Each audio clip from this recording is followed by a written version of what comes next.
Welcome to tea news. నేను సింధూర. ఇక అప్డేట్స్ చూసే ముందు హెడ్లైన్స్ చూద్దాం. భూముల కోసం సర్కారీ దొరల ముంగిట సాగిల హైదరాబాద్ శివారు ఎమ్మెల్యేకు తీరని భూదాహం. ఉద్యోగాలు ఇవ్వాల్సింది పోయి ఉద్యమాలను అణిచివేస్తారా? ప్రజలపై దాడులు చేయటమే ప్రజాపాలననా అంటూ కేటీఆర్ ఫైర్. చిత్తశుద్ధి ఉంటే సిరిసిల్ల నేతన్నల వైపు నిలబడండి. మెగా పవర్లూమ్ క్లస్టర్ తేవాలంటూ బండికి కేటీఆర్ లేఖ. పన్నులు పిండండి, ఆదాయం పెంచండి. పన్ను వసూళ్లపై అధికారులు కఠినంగా వ్యవహరించాలన్న సీఎం రేవంత్.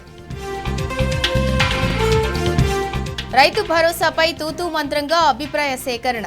ఆదిలాబాద్ జిల్లా ఉట్నూరులో మొక్కుబడిగా సదస్సు. అరాజకీయమే రాజకీయమైనప్పుడు అధికారమే అంతిమ లక్ష్యమవుతుంది. భూమిపై మొహం భూతమై వెంటాడుతున్నప్పుడు ప్రభుత్వ ప్రాపకమే పరమావధి అవుతుంది. ఇప్పుడు అదే జరుగుతుంది. నగర శివార్ల నుంచి గెలిచిన ఒక బీఆర్ఎస్ ఎమ్మెల్యేకు ఇప్పుడు గెలిపించిన ప్రజల కన్నా, వారి అభిమతం కన్నా, టికెట్ ఇచ్చిన పార్టీ కన్నా, రాజకీయ నిబద్ధత కన్నా భూదందానే ప్రధానమైపోయింది.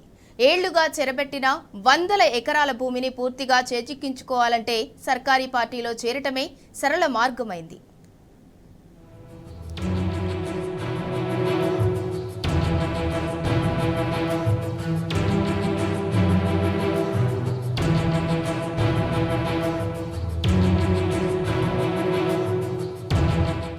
తెలంగాణలో ఫిరాయింపుల కోసం 3B ఫార్ములా నడుస్తుంది. అయితే భూములు లేదంటే బిల్లులు, కాదంటే బ్లాక్ మెయిలింగ్. ఎమ్మెల్యేలను లొంగదీసుకోవడానికి ఇది లెక్క.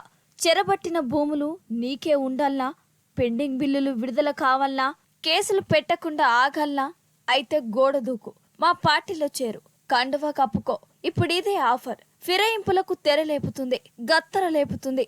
10 ఏళ్ల బీఆర్ఎస్ ఎమ్మెల్యేగా ఉన్న కేసీఆర్ ప్రభుత్వంలో ఆయన ఆట ఇంచు కూడా ముందుకు సాగలేదు. కానీ అదే నేతకు కాంగ్రెస్ వల్లే చేరితే భూమి అయితేనే మేయవచ్చనే ఆఫర్ దక్కింది. ఇంకేముంది, కండువా కప్పుకునేందుకు మెడ వంగిపోయింది. కేసీఆర్ సర్కారులో సాధ్యం కాని దాన్ని ఇప్పుడు సుసాధ్యం చేసుకోవచ్చన్న ఆశ సర్కారీ దొరల ముందు ఆయన్ను సాగిలపడేలా చేస్తుంది.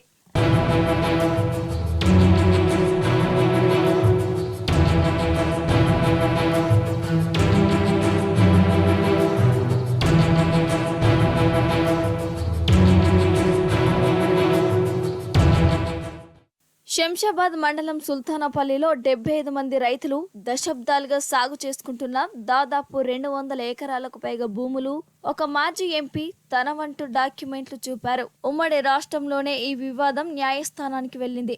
ఆపై ఒక ప్రజా ప్రతినిధి రంగప్రవేశం చేసి ఇరువైపులా రాజీ కుదిర్చి ఆ భూములను ఒక ప్రైవేటు కంపెనీకి అప్పగించే ప్రయత్నం చేసి భారీగా లాభపడ్డారు. కేసీఆర్ హయాంలో ఈ జాగీర్దారీ భూములపై ప్రభుత్వ అధికారులు న్యాయస్థానంలో పోరాటం చేశారు.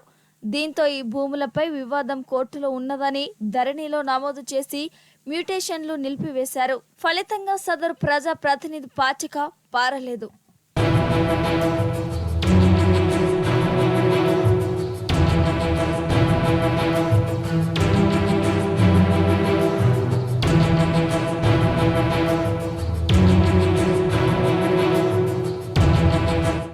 శంషాబాద్లో జాతీయ రహదారిని ఆనుకొని సర్వే నెంబర్ 220 నుంచి 230 వరకు సుమారు 181 ఎకరాల హెచ్ఎండిఏ భూములు ఉన్నాయి.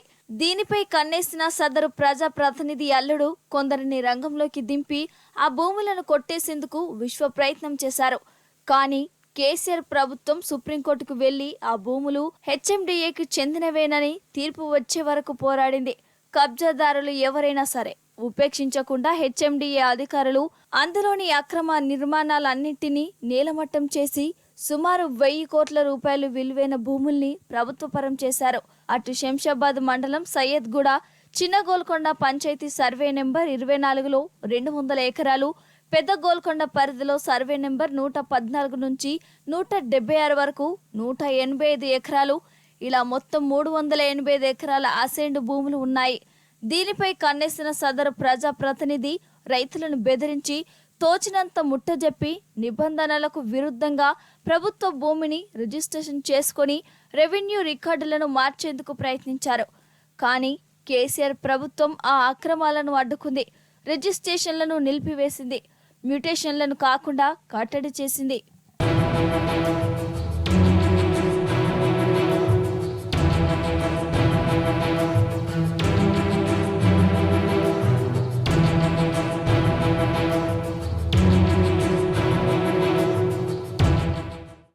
శంషాబాద్ మండలం జాన్సిమియాగూడ పరిధిలోని సర్వే నెంబర్ 4లో జాగీర్దారీ భూములు ఉన్నాయి.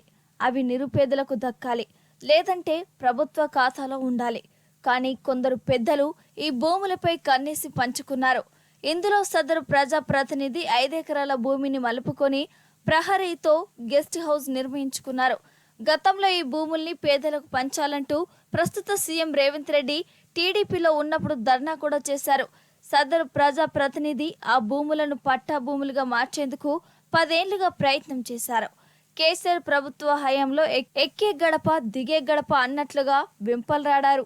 కానీ ఆయన పాచిక పారలేదు.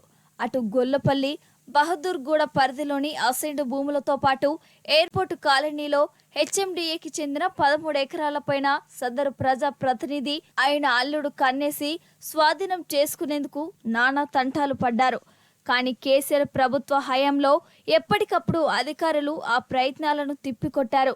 సర్కార్ రికార్డులో ఎక్కడా ప్రభుత్వ భూములను పట్టాలుగా మార్చే చిన్న అవకాశాన్ని కూడా ఇవ్వలేదు.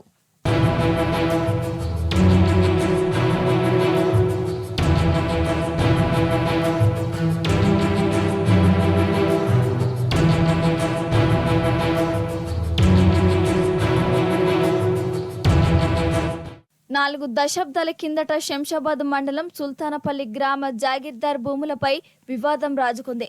200 ఎకరాలకు పైగా ఉన్న ఆ భూముల్లో 75 నాగళ్ల కింద రైతులు సాగు చేసుకునేవారు. ఆ భూములను జాగీర్దార్ల నుంచి తాము కొనుగోలు చేశామంటూ మాజీ ఎంపీ తులసీరాం భూముల స్వాధీనానికి తీవ్ర ప్రయత్నాలు చేశారు. అప్పట్లో ప్రభుత్వాలపై ఒత్తిడి తెచ్చిన వివాదం కొలిక్కి రాకపోవడంతో న్యాయస్థానం పరిధిలోకి వెళ్లింది. అనంతరం 2008 తర్వాత వివాదం మరో మలుపు తిరిగింది. ఇందులోకి కొత్తగా ప్రజా ప్రతినిధి రంగప్రవేశం చేశారు. ప్రైవేటు కంపెనీకి ఆ భూములను కట్టబెట్టేందుకు ప్రయత్నాలు మొదలు పెట్టారు. 2014 తర్వాత ఈ పని కోసమే అప్పట్లో అధికారంలో ఉన్న బీఆర్ఎస్ లోకి వచ్చిన ఆయన పాచిక పారలేదు. కేసీఆర్ ప్రభుత్వ హయాంలో రికార్డులను ఏమార్చేందుకు ఆయన అనేక రకాల ఒత్తిడి తెచ్చినా సఫలం కాలేదు.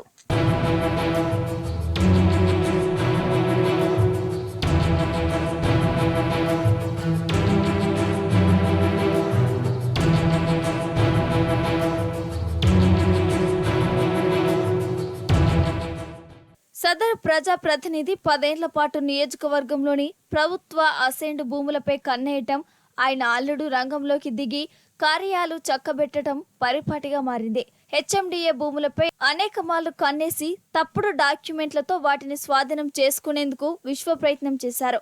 పలు చోట్ల అసైన్డ్ రైతులను బెదిరించి అడ్డికి పావుసేరులా కొనుగోలు చేసి ప్రభుత్వ రికార్డులో పట్టా మార్చేందుకు రెవెన్యూ అధికారులపై తీవ్ర స్థాయిలో ఒత్తిడి తెచ్చిన సందర్భాలు ఉన్నాయి. సదరు ప్రజా ప్రతినిధి అప్పట్లో ప్రభుత్వ పెద్దలను కలిసినా ఆయన కన్నేసిన వందలాది ఎకరాల భూములకు సంబంధించి రికార్డుల్లో మార్పు జరగలేదు. కేసీఆర్ ప్రభుత్వ అండతో అధికారులు న్యాయ పోరాటం చేశారు. సుప్రీంకోర్టు వరకు వెళ్లి పలు కేసుల్లో ప్రభుత్వం విజయం సాధించారు. వేల కోట్ల రూపాయల భూముల్ని తిరిగి స్వాధీనం చేసుకున్న దాఖలాలు ఉన్నాయి.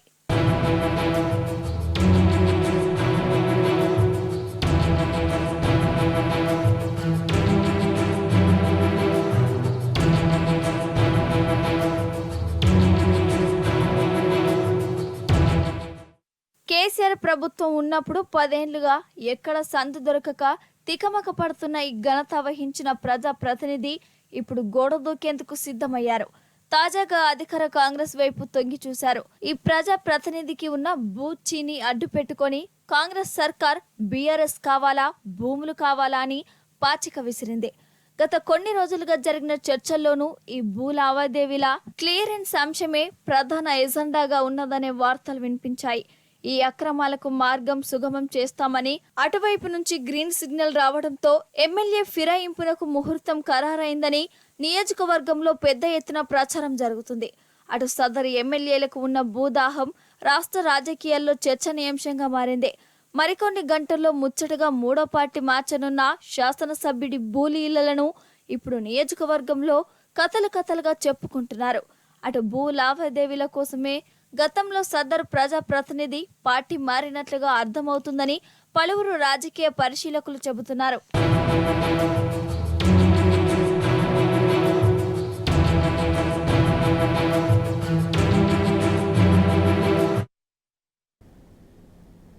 రైతు భరోసా అమలుపై రాష్ట్రంలో అనేక సందేహాలు వ్యక్తమవుతున్నాయి. 1,00,000 ప్రశ్నలు అన్నదాతల మెదళ్లను తొలుస్తున్నాయి. కౌలు రైతులంటూ కలవరిస్తున్న సీఎం రేవంత్ రెడ్డిది ఉత్త కొంగ జపమేనా, లేదంటే వాళ్లకు నిజంగానే లబ్ధి చేస్తాడా అన్నది ఇప్పుడు $1 బిలియన్ క్వశ్చన్. కేసీఆర్ హయాంలో చేపట్టిన పథకాల సంగతి దేవుడెరుగు. కాంగ్రెస్ సర్కార్లో ఒక్క రైతు సంక్షేమంపైనే 1,00,000 యక్ష ప్రశ్నలు తలెత్తుతున్నాయి. కౌలు రైతుల వ్యవహారం అంటే తేనె తుట్టెను కదపటమేనని నిపుణులు అంటున్నారు.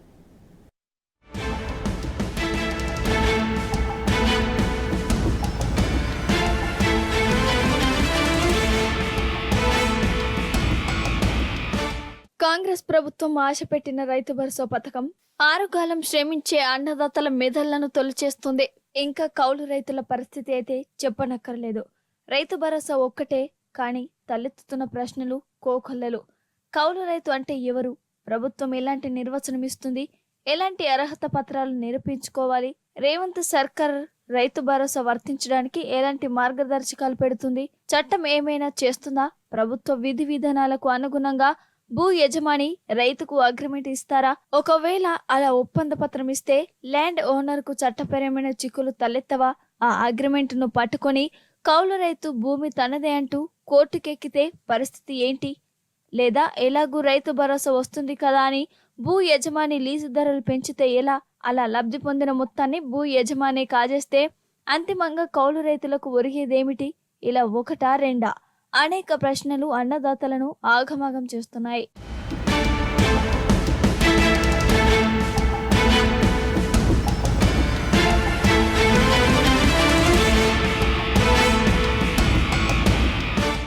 అందరికీ రైతు భరోసా ఉత్తదేనా? గరిష్ట పరిమితి ఎన్ని ఎకరాలు? ప్రభుత్వం 5 ఎకరాల వరకే పథకం వర్తించేలా ముందే నిర్ణయం తీసుకుని నాటకీయంగా అభిప్రాయ సేకరణ మొదలుపెట్టిందా? రైతు వేదికలపై వెలువడుతున్న కొందరి స్పందనలనే రైతులందరికీ ఆపాదించి సార్వత్రికం చేస్తారా? అసలు రుణమాఫీ కోసం లేని కండిషన్లు రైతు భరోసాకు ఎందుకు? కేవలం కాలయాపన కోసమే మంత్రివర్గ ఉపసంఘం వేశారా? అసలు రైతు భరోసా ఇస్తారా ఇవ్వరా అన్న ప్రశ్నలు రైతుల్లో తలెత్తుతున్నాయి. ఇన్నేళ్లు క్రమం తప్పకుండా రైతుల ఖాతాల్లో జమైన రైతు బంధు రొక్కం పేరు మారిన తర్వాత కూడా అంతే టంచనుగా పడుతుందా? రైతు భరోసా పథకం అమలు విషయంలో కాంగ్రెస్ పాలకులు చిత్తశుద్ధితో ఉన్నారా? వాళ్ళ నిజాయితీ నిఖార్సైందేనా అని రైతులు తలలు పట్టుకుంటున్నారు.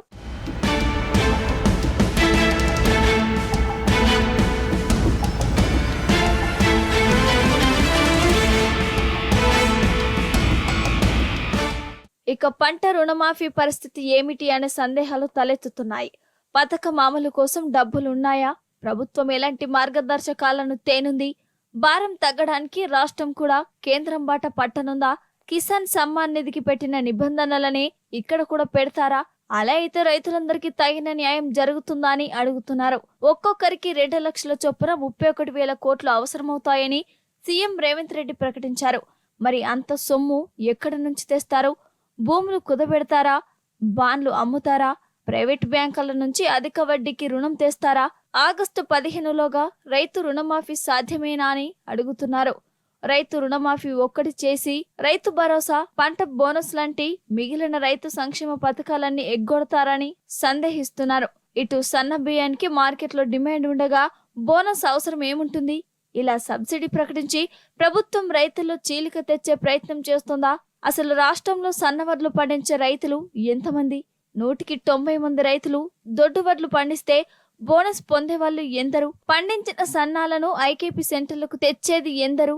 దొడ్డు వడ్లకు సబ్సిడీ ఇవ్వక సన్నవడ్లు కొనుగోలు కేంద్రాలకు రాక ఇక సబ్సిడీ ఎవరి కోసం అని రైతులు నిలదీస్తున్నారు. ఇలా కోటి ప్రశ్నలు రైతుల మెదళ్లను తొలుస్తున్నాయి.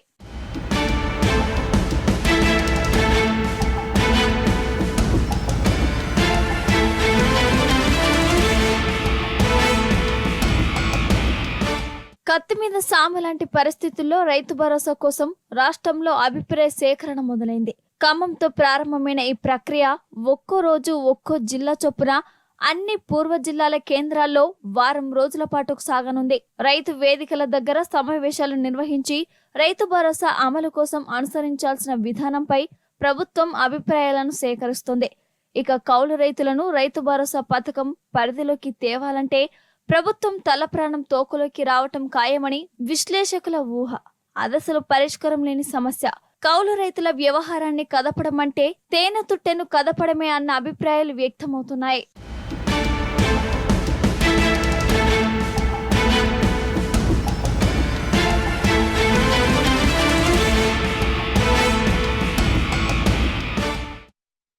డిఎస్సి అభ్యర్థుల పట్ల రేవంత్ సర్కార్ మొండిగానే ముందుకు పోతున్నది. రాష్ట్ర ప్రభుత్వం మెడలు వంచేలా నిరుద్యోగులు చలో ఢిల్లీకి పిలుపునిచ్చారు. రాహుల్ గాంధీని కలిసి పరీక్షలు వాయిదా వేయించేలా కోరనున్నారు. ఓవైపు ఉద్యోగార్థులు ఢిల్లీ ప్రయత్నాల్లో ఉండగా మరోవైపు రాష్ట్ర ప్రభుత్వం డిఎస్సి హాల్ టికెట్లను అధికార వెబ్సైట్లో పెట్టింది.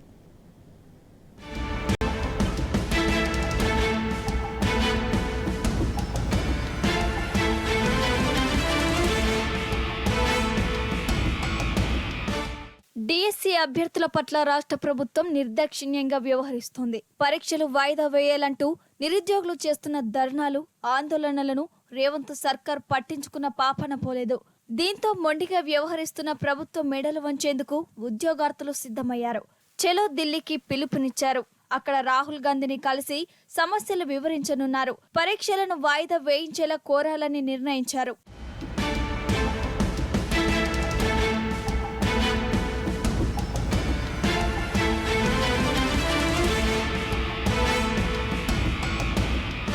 సీఎం రేవంత్ పై నిప్పులు చెరిగారు బీఆర్ఎస్ వర్కింగ్ ప్రెసిడెంట్ కేటీఆర్.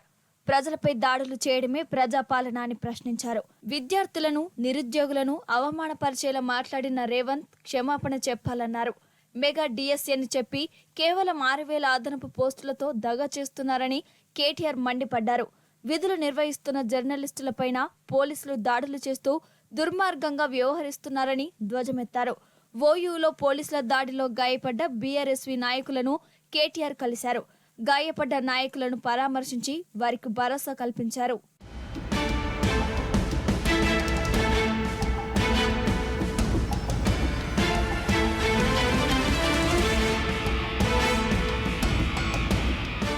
ఓవైపు డిఎస్సి అభ్యర్థులు ఢిల్లీ వెళ్లేందుకు సిద్ధమవుతుండగా ఇక్కడ రేవంత్ సర్కార్ నిశ్శబ్దంగా డిఎస్సి హాల్ టికెట్లను అధికారిక వెబ్సైట్లో పెట్టేసింది. ఈ నెల 18 నుంచి ఆగస్టు 5 వరకు ఆన్లైన్లో పరీక్షలు నిర్వహించనుంది. అభ్యర్థులు హాల్ టికెట్లను డౌన్లోడ్ చేసుకోవాలని కోరింది. కాగా రాష్ట్ర వ్యాప్తంగా 11,062 టీచర్ పోస్టులకు జూన్ 20 వరకు దరఖాస్తులు స్వీకరించారు. దాదాపు 2.7 లక్షల మందికి పైగా అభ్యర్థులు దరఖాస్తు చేసుకున్నారు. అభ్యర్థులు తమ payment reference ID, Aadhaar number, post category, మాధ్యమం, పుట్టిన తేదీ వివరాలను నమోదు చేసి హాల్ టికెట్లు డౌన్లోడ్ చేసుకోవచ్చు.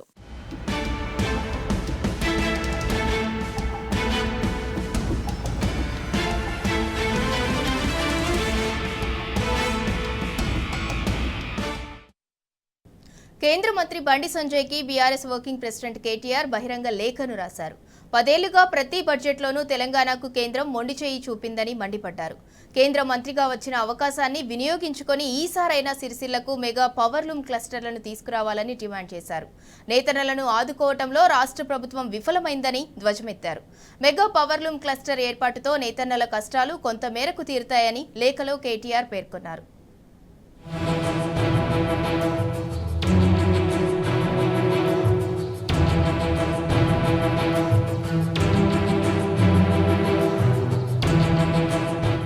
నేతన్నల కోసం సిరిసిల్లకు మెగా పవర్లూమ్ క్లస్టర్ ఇవ్వాలన్న డిమాండ్ ఎప్పటినుంచో ఉంది.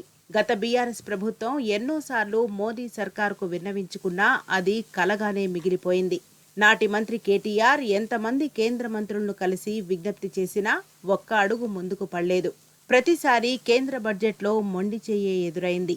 కానీ స్థానిక ఎంపీ బండి సంజయ్ ఈసారి కేంద్ర హోంశాఖ సహాయ మంత్రిగా పదవీ బాధ్యతలు చేపట్టిన నేపథ్యంలో మెగా పవర్లూమ్ క్లస్టర్ డిమాండ్ మరోసారి ఊపందుకుంది. ఇదే డిమాండ్ను గుర్తు చేస్తూ బండి సంజయ్కి కేటీఆర్ బహిరంగ లేఖను రాశారు.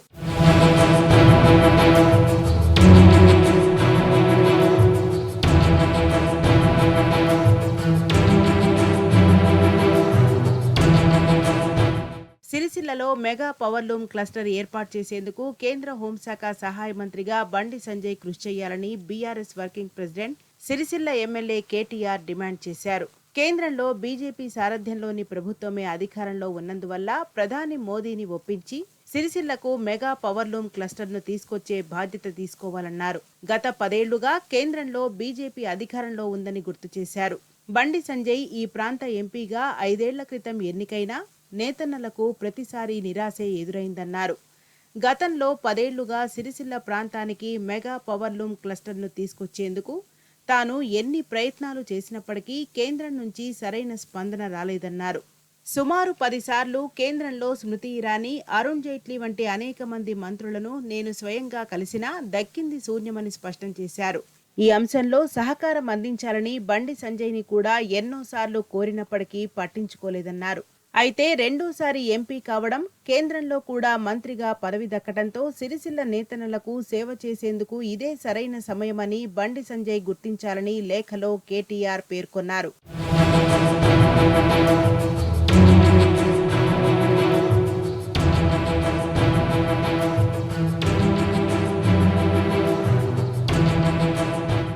ఈసారి కేంద్ర ప్రభుత్వం ప్రవేశపెట్టనున్న ఈ బడ్జెట్లో సిరిసిల్ల ప్రాంతానికి మెగా పవర్లూమ్ క్లస్టర్ను ప్రకటించేలా కేంద్ర ప్రభుత్వాన్ని ఒప్పించాలని కేటీఆర్ డిమాండ్ చేశారు. రాష్ట్రంలో కాంగ్రెస్ ప్రభుత్వం అధికారంలోకి వచ్చిన నాటి నుంచి సిరిసిల్లలో మళ్లీ నేతన్నల ఆత్మహత్యలు మొదలయ్యాయని ఆవేదన వ్యక్తం చేశారు. ఉపాధి లేక ఇక్కడి కార్మికులు దిక్కుతోచని పరిస్థితుల్లో ఉన్న సంగతి గుర్తించాలన్నారు. గత ప్రభుత్వం నేతన్నల కోసం అమలు చేసిన అనేక సంక్షేమ పథకాలకు కాంగ్రెస్ సర్కార్ పాతరేయటంతో చేనేత రంగం మరోసారి 10 ఏళ్ల తర్వాత సంక్షోభంలో కొట్టుమిట్టాడుతోందన్నారు కేటీఆర్.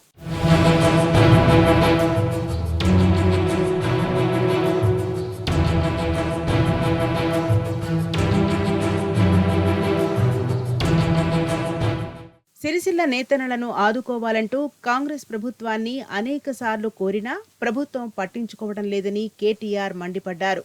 చేనేత కార్మికులు కష్టాల్లో ఉన్న ఈ కీలక సమయంలో వారిని ఆదుకునేందుకు మంచి అవకాశం ఇప్పుడు కేంద్రం చేతుల్లో ఉందన్నారు. సిరిసిల్ల మెగా పవర్లూమ్ క్లస్టర్ ఏర్పాటు చేస్తే ఇక్కడి నేతన్నల కష్టాలు కొంతమేరకు తీరుతాయన్నారు. చేతి నిండా పని దొరికి మళ్లీ ఆత్మహత్యలు లేని సిరిసిల్లను చూసే అవకాశం ఉంటుందన్నారు. క్లస్టర్ ఏర్పాటుకు అవసరమైన నైపుణ్యం కలిగిన కార్మికులు, వనరులు ఈ ప్రాంతంలో పుష్కలంగా ఉన్నాయని స్పష్టం చేశారు. నేతన్నలు, చేనేతలను ఆదుకోవడానికి గత 10 ఏళ్లుగా కేంద్రం నుంచి ఎలాంటి సాయం అందకపోవడం దురదృష్టకరమన్నారు. వనరులు లేని రాష్ట్రాలకు సైతం కేంద్రం అనేక రకాల ప్రాజెక్టులను మళ్లిస్తున్నందువల్ల అన్ని సానుకూల అంశాలున్న సిరిసిల్లకు మేలు జరిగే దిశగా బండి సంజయ్ చొరవ చూపాలని విజ్ఞప్తి చేశారు. ప్రతి బడ్జెట్కు ముందు ఈ అంశంలో కేంద్రానికి విజ్ఞప్తి చేసేవారమన్నారు. ఈ బడ్జెట్ పెట్టే నాటికే ఆర్థిక మంత్రిత్వ శాఖ మంత్రిని కలిసి సిరిసిల్ల మెగా పవర్లూమ్ క్లస్టర్ ప్రాధాన్యతను, దానివల్ల జరిగే లబ్ధిని వారి దృష్టికి తీసుకెళ్లేందుకు కృషి చేయాలని కోరారు కేటీఆర్.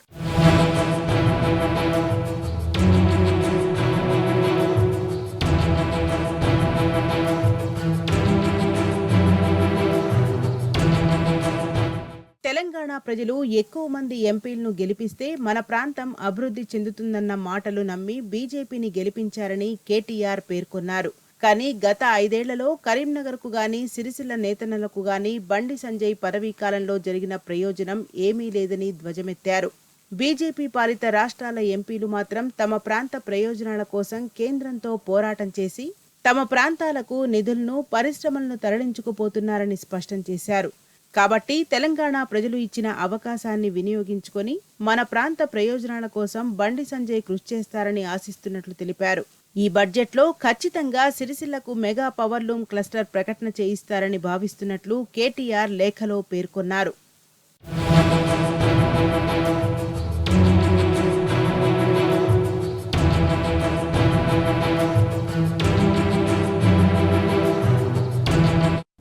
రాహుల్ గాంధీకి మరోసారి చురుకలు అంటించారు BRS working president KTR. Adani విద్యుత్ సంస్థల వ్యవహారంలో రాష్ట్ర ప్రభుత్వం అనుసరిస్తున్న అవకాశవాద ద్వంద్వ వైఖరిపై ధ్వజమెత్తారు. విద్యుత్పై కాంగ్రెస్ పార్టీ వైఖరిని అదానీ అర్థం చేసుకోవటం కష్టమని కేటీఆర్ అన్నారు. అదాని విద్యుత్ సంస్థకు వ్యతిరేకంగా మహారాష్ట్రలో కాంగ్రెస్ శ్రేణులు నిరసన కార్యక్రమాలు చేస్తుంటే మరోవైపు అదే అదాని సంస్థకు కాంగ్రెస్ పార్టీ ప్రభుత్వమే స్వాగతం చెప్పడంపై అభ్యంతరం వ్యక్తం చేశారు. అదాని విద్యుత్పై మహారాష్ట్రలో నిరసనలు తెలిపే కాంగ్రెస్ పార్టీ తెలంగాణలో అదానికి విద్యుత్ సంస్థలు అప్పగించాలని చూస్తోందని మండిపడ్డారు. అదాని విషయంలో రాహుల్ గాంధీ ద్వంద్వ వైఖరిని వివరించాలని కేటీఆర్ డిమాండ్ చేశారు. ప్రశ్నించే గొంతుకలపై కాంగ్రెస్ సర్కార్ కక్షగట్టింది. ఎవరు ప్రశ్నించినా అధికార పార్టీ నేతలు ఓర్వలేకపోతున్నారు. పోలీసులను ఉసిగొల్పి గ్రామాల్లో భయానక వాతావరణాన్ని సృష్టిస్తున్నారు. ఆమ్ ఆద్మీ విభాగం రాష్ట్ర అధ్యక్షుడు మాలోత్ సురేష్ బాబుపై పోలీసులు జూలం చేయటం అందుకు నిదర్శనం.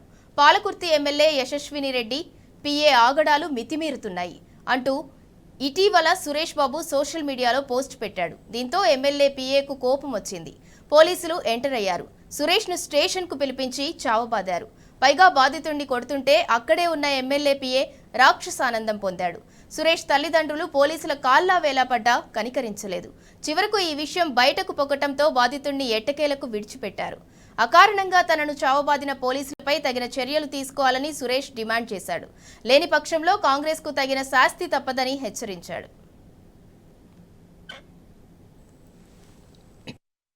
పిలిస్తే ఏ మాట మర్యాదతోని పిలిచిండో పోయి వస్తాను పోయిండు మా కొడుకు పోయేవరకు ఏదో రెండు ముచ్చట్లు మాట్లాడుకుని దెబ్బలే కొడతాడా సార్? ఇంత హక్కు ఎస్ఐ గారికి ఏ విషయాలంటే మాటతోని మమ్మల్ని తల్లిదండ్రులను పిలవాలి. మా కొడుకు కొట్టేది ఇంత ఏం తప్పు చేసిండు మా కొడుకు చిత్రహింస పెట్టి కొడతాడా? నా కొడుకు ఎస్ఐ గారి ట్రాన్స్పోర్ట్ కావాలా? మేము ఊపాలి.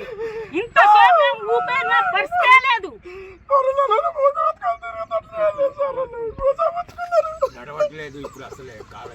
ఇడవద్దు మా కొడుకు చిత్రహింస పెట్టి కొడతాడు.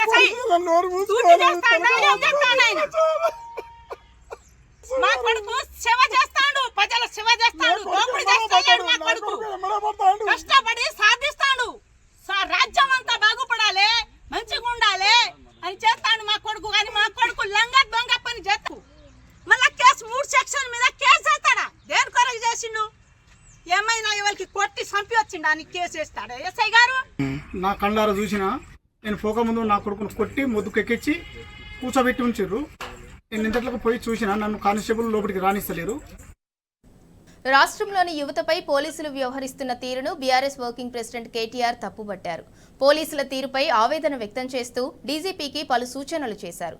ప్రొఫెషనలిజానికి మారుపేరు తెలంగాణ పోలీసులంటూ మంచి పేరు ఉండేదని అది పోకుండా కాపాడుకోవాలని సూచించారు. అత్యుత్సాహం ప్రదర్శిస్తూ చట్ట వ్యతిరేకంగా వ్యవహరిస్తున్న కొంతమంది పోలీసులను అదుపు చేయాలన్నారు. ప్రభుత్వ పెద్దలను సంతృప్తి పరిచేందుకు కొంతమంది వ్యవహరిస్తున్న తీరు పోలీసులకు పూర్తిగా చెడ్డ పేరు తెస్తుందన్నారు. చట్ట వ్యతిరేకంగా వ్యవహరించకుండా పోలీసులు సంయమనం పాటించాలన్నారు. సామాజిక మాధ్యమాల్లో ప్రభుత్వాన్ని విమర్శిస్తే కూడా పోలీసులు అదుపులోకి తీసుకుంటున్నారని గుర్తు చేశారు. తొర్రూరు నియోజకవర్గంలో మాలోతు సురేష్ బాబు అనే గిరిజన యువకుణ్ణి పోలీసులు అదుపులోకి తీసుకుని క్రూరంగా హింసించారని స్పష్టం చేశారు. స్థానిక శాసనసభ్యురాలికి వ్యతిరేకంగా వాట్సాప్లో పోస్ట్ చేయటమే ఆయన చేసిన నేరమా అని ప్రశ్నించారు. అలాగే సామాజిక మాధ్యమాల్లో వచ్చిన ఫిర్యాదుల ఆధారంగా బీఆర్ఎస్ శ్రేణులపై పోలీసులు వ్యవహరిస్తున్న తీరుని కూడా కేటీఆర్ తప్పుపట్టారు. కాంగ్రెస్ పాలనలో ప్రశ్నించే గొంతుకలను నొక్కేస్తున్నారని మాజీ మంత్రి ఎమ్మెల్యే హరీష్ రావు మండిపడ్డారు. ప్రజాస్వామ్యాన్ని పరిహాసం చేస్తున్నారని విమర్శించారు. సోషల్ మీడియా వేదికగా ప్రశ్నించినందుకు మాలోత్ సురేష్ కుమార్ అనే గిరిజనుడిని హింసించడం బాధాకరమన్నారు. తొర్రూరు పోలీసుల తీరును హరీష్ రావు తీవ్రంగా ఖండించారు.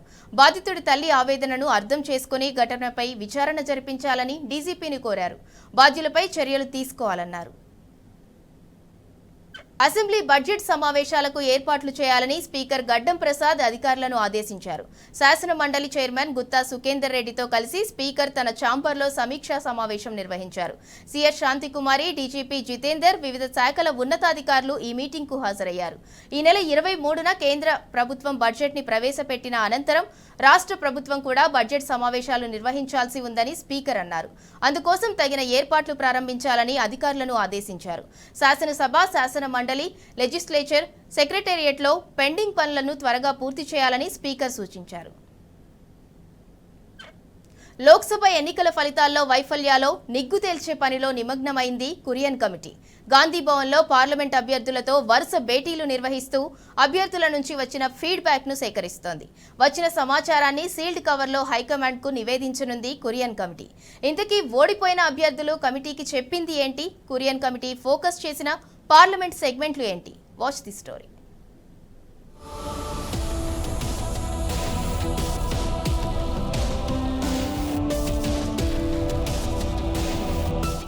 పార్లమెంట్ ఎన్నికల ఫలితాలపై కురియన్ కమిటీ పోస్ట్ మార్టం చేసే పనిని మొదలుపెట్టింది. గాంధీ భవన్ లో మఖం వేసిన కురియన్ నేతృత్వంలోని నిజ నిర్ధారణ కమిటీ పార్లమెంట్ ఎన్నికల్లో పోటీ చేసిన అభ్యర్థులతో భేటీ అవుతోంది. సికింద్రాబాద్ పార్లమెంట్ అభ్యర్థి, ఖైరతాబాద్ ఎమ్మెల్యే దానం నాగేందర్ తో మొదలైన భేటీలు రాత్రి వరకు కొనసాగాయి. మొదట ఓడిపోయిన పార్లమెంటు నియోజకవర్గాలకు చెందిన అభ్యర్థులతో మొదలైన భేటీలు మధ్యాహ్నం వరకు కొనసాగాయి. పట్నం సునీత మహేందర్ రెడ్డి, రంజిత్ రెడ్డి, వంశీచంద్ రెడ్డి, నీలం మధు, వి రాజేందర్ రావు, జీవన్ రెడ్డి, ఆత్రం సుగుణాలు హాజరై తమ ఓటమికి గల కారణాలను కురియన్ కమిటీకి తెలియజేశారు.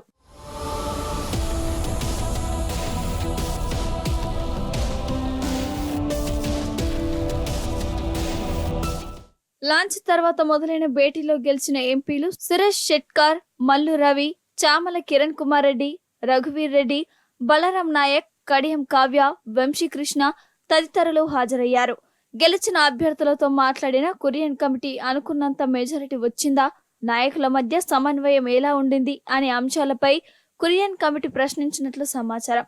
ఇక పిసిసి చీఫ్ ఇన్ఛార్జి మంత్రులు ఎలా సహకరించారు, పార్టీ ఇన్ఛార్జిగా మున్షి ఎన్నికల్లో ఎలా సమన్వయం చేసిందనే విషయాలను అడిగిన కురియన్ కమిటీ అభ్యర్థులు ఇచ్చిన సమాచారాన్ని నోట్ చేసుకున్నట్లు సమాచారం.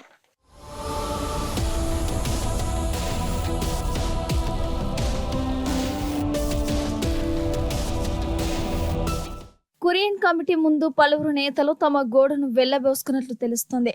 ముఖ్యంగా లోక్సభ ఎన్నికల్లో ఓడిన నేతలు తమ బాధను కురియన్ కమిటీతో పంచుకున్నట్లు సమాచారం.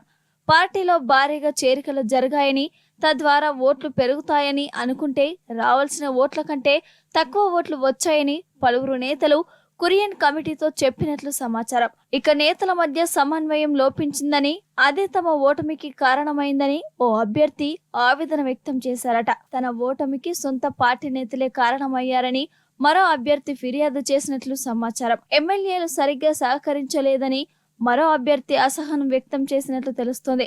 ఇక ఎన్నికల్లో ఆర్థికంగా నష్టపోయామని, తమను పార్టీని కాపాడాలని కురియన్ కమిటీతో ఆవేదన వ్యక్తం చేసినట్లు సమాచారం. టికెట్లు ముందుగా ప్రకటించి ఉంటే బాగుండేదని, సమయం దొరకక పూర్తిగా తిరగలేకపోయామని చెప్పారట ఒకరు. ఓడిపోయిన నేతలను తమ నియోజకవర్గంలో ఇన్ఛార్జిగా పెట్టారని, అందువల్లే తాను ఓడిపోయినట్లు మరో నేత తమ బాధను బయటపెట్టినట్లు సమాచారం.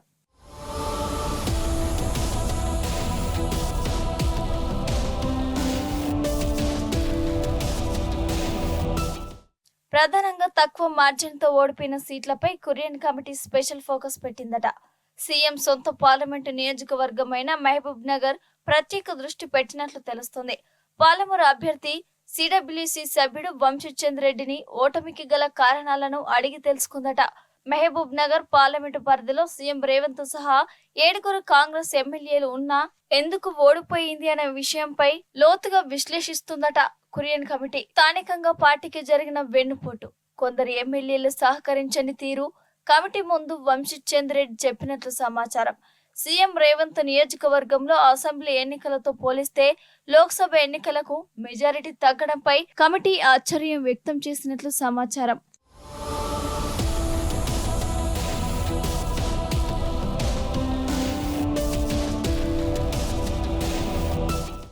ఇక శుక్రవారం ఉదయం కూడా కురియన్ కమిటీ గాంధీ భవన్ లో భేటీ కానుంది. ఉదయం నుండి సాయంత్రం వరకు ఉమ్మడి జిల్లాల వారీగా ఎమ్మెల్యేలు, ఎమ్మెల్సీలు, డీసీసీ అధ్యక్షులు, ఇతర సీనియర్ నేతలతో సమావేశం కానున్నట్లు సమాచారం. కాంగ్రెస్ అనుకున్న 14 ఎంపీ సీట్ల టార్గెట్ ఎందుకు reach కాలేకపోయింది?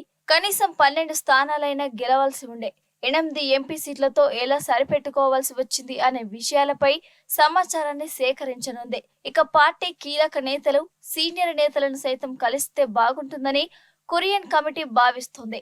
Korean committee report sealed cover లో ఏఐసిసికి ఇస్తామని తెలిపింది. ఇక కొరియన్ ఏం రిపోర్ట్ ఇస్తాడో, ఆ రిపోర్టుతో తెలంగాణ కాంగ్రెస్ లో ఎలాంటి మార్పులు వస్తాయో అన్న టెన్షన్ నేతలను వెంటాడుతోంది. కొరియన్ రిపోర్టు తర్వాత అధిష్టానం ఎలాంటి చర్యలు తీసుకోనుందో చూడాలి.